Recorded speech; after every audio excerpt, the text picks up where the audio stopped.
Hi, Terry Rowland from T Rose Studios. Today I've been asked to show you how I did my triangle hanging sleeve on my cardinal wall hanging. So what am I talking about?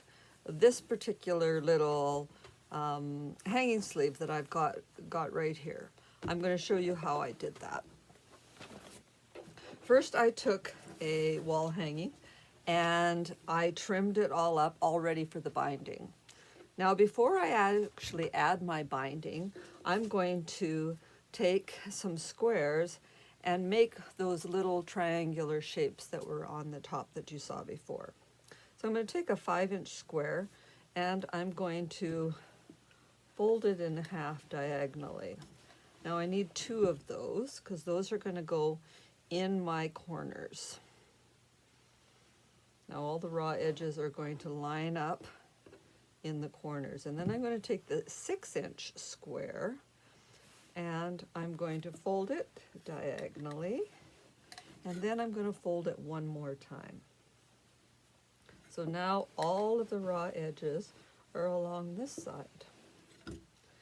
And I can take that and I can line it up along the top of my wall hanging. And I'm putting 2 of them on here. Now they don't have to be touching. I could put just one in the center and then have these ones here, and that would be enough support, especially for a wall hanging that's this size. So then your next step is to add your binding. Now I'm using 2 1/4 inch binding. Now I have to decide if I want to sew my binding on the back and roll it around to the front and top stitch it with my machine, or if I'm going to actually sew it onto the front of the quilt and roll it to the back and hand sew it. And I'm going to, on mine, I'm going to actually put it on the back, roll it to the front, and machine stitch this particular one.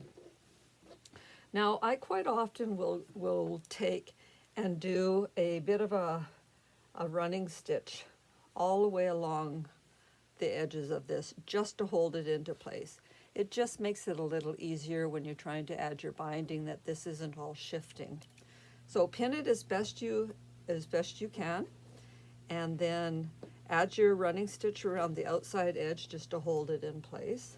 The other thing that I quite often do is I add a big triangle piece, again taking about a 7-inch piece of fabric, fold it in half and put it in the corner, and that's going to be where my label will be after. So I'm going to take this to the machine. We're going to stitch it on the back. I'm going to roll it all the way to the front, and it's going to look like this. So that's exactly what I did here. I've taken my binding, I've sewn it to the back, I've gone all the way around the whole thing, I've joined it at the bottom, and I'm going to roll this to the front, and I top stitched it right along here.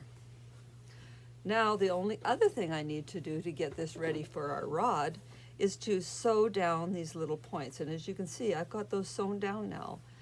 I've got just a couple of little stitches here and a couple of little stitches there. I haven't had to sew my hanging sleeve all the way around the whole sleeve that I usually do. This is really nice for small ones. And here I've taken my rod that I'm going to use. I've got just a little flat piece of wood, and I'm going to just slide it underneath those 2 triangles. I'm going to push it right up to the corner, and then I'm just going to slide that in to this end. And I've measured this so that I know exactly how long I want it. I want it just inside the 2 binding pieces. That's going to give me support all the way across my whole quilt. And I can just add one little nail on the wall and it will hang off of that nail.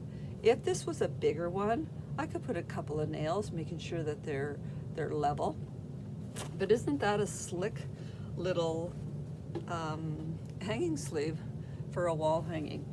And fairly fast and easy to make too. Gives it nice support when you're hanging it. Hope you enjoyed this tutorial. Talk to you later. Bye.